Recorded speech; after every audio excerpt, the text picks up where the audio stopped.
करेंगे, आपको ऐसा लगता है मेरे घर में काल सर्प दोष है, पितृ दोष है, या कि घर में कलेश रहता है, कुछ भी वातावरण अच्छा नहीं है, कुछ भी चीज़ें ऐसी हो रही हैं जो घर में प्रसन्नता नहीं दे रही हैं, खुशियाँ नहीं दे रही हैं, घर कहीं ना कहीं नेगेटिव ऊर्जा से घिर रहा है, अगर ऐसा लग रहा है, कभी कभी लगता है ना, हाँ लगता है कि नहीं?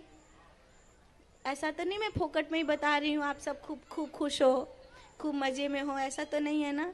लगता है, लगता है। आपको उपाय जानना है?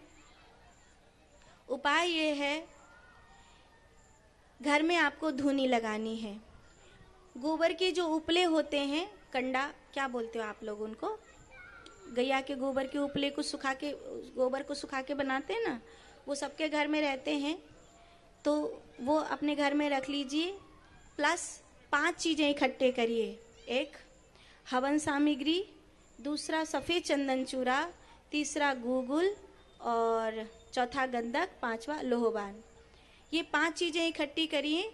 जैसे जितनी क्वांटिटी में आपने हवन सामग्री ली है, उससे ठीक आधी क्वांटिटी में आपको सफ़ेद चंदन चूरा लेना है, और उससे ठीक आधा, जो सफ़ेद चंदन चूरा जितना लिया है उस, जैसे सपोज करो कि आपने 100 ग्राम हवन सामग्री ली है, तो आपको 50 ग्राम सफ़ेद चंदन चूरा लेना है।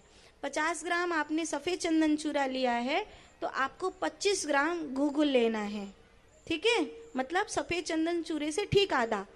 और आपने जितना गूगुल लिया है, उससे ठीक आधा आपको गंधक और लोहवान लेना है। जो गंधक और लोहवान श्याम वर्ण के होते हैं, वो तांत्रिक उसमें प्रयोग किए जाते हैं, उनको घर में जलाना शुभ नहीं होता है। जो सुनहरे रंग के आते हैं, उनको घर में जलाना शुभ होता है।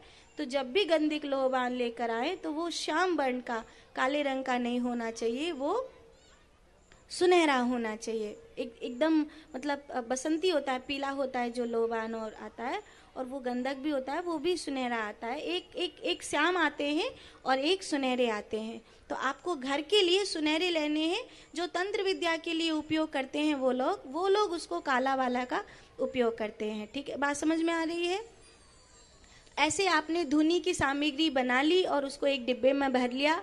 उसको एक डिब्बे में भर के अब जो गोबर की कंडी है उसको सुबह लीजिए या सांझ, आपको जब समय मिले। सांझ के समय बहुत उत्तम होता है, पर सुबह सांझ जब भी आपको मौका मिले, आपने कंडी में उसको जला लिया, प्लेट में रख लिया, और उसके ऊपर वो धुनी डाली। आप यहाँ सुबह जब आरती होती है शुरू में, तब आप देखते हो हमारे भैया को करते हुए, उस तरह आपने उसको उसमें डाला, और हाथ में एक घंटी अपने ली, छोटी सी घंटी।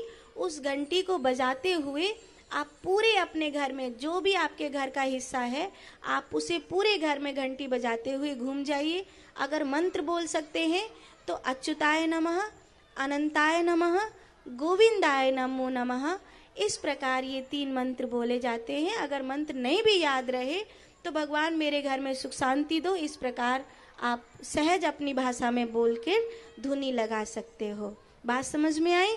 इस प्रकार अगर आप अपने घर में प्रतिदिन धुनी लगाते हो, और अगर प्रतिदिन नहीं लगा पाते हो तो शनिवार की शनिवार लगाते हो, या अमावस्या के दिन जरूर लगाते हो, तो मुझे लगता है कि आपके घर की बहुत सारी विपत्तियां जो आप दुनियादारी से पूछते रहते हैं, वो महादेव की कृपा से ठीक हो जाएगा।